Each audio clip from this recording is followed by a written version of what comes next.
தமிழ்நாட்டை பொறுத்தவரையில் மாநிலத்தின் கடன் கட்டுக்குள் உள்ளது என்று இந்திய கணக்கு மற்றும் தணிக்கைத்துறை தெரிவித்திருக்கிறது.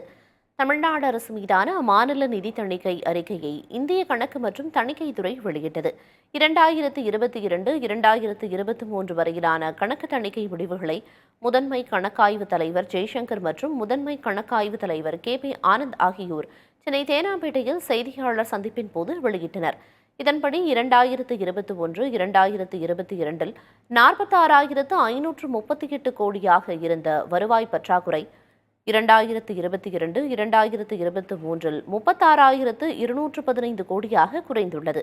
இதற்கு முந்தைய ஆண்டின் வருவாய் வரவுகளை விட இந்த ஆண்டின் வரவுகள் 17 விழுக்காடு அதிகரிப்பதே இதற்கு காரணம் என்று கணக்காய்வு தலைவர்கள் தெரிவித்தனர்.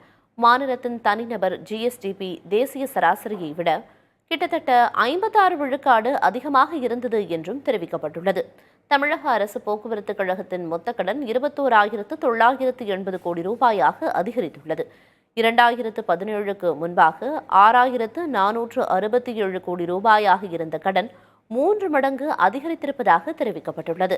இதன் காரணமாக மாநில போக்குவரத்து கழகம் தொடர்ந்து நஷ்டத்தில் இயங்கி வருவதாக தெரிவிக்கப்பட்டுள்ளது.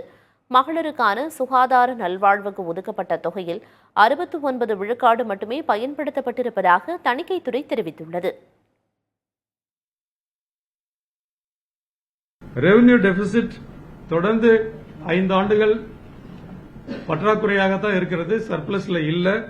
2022-23 ஆண்டு 36,215 கோடியாக இருந்திருக்கிறது.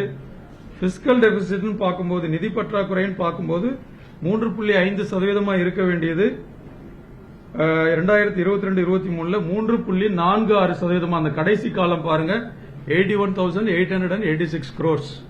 அது நிதி பற்றாக்குறை.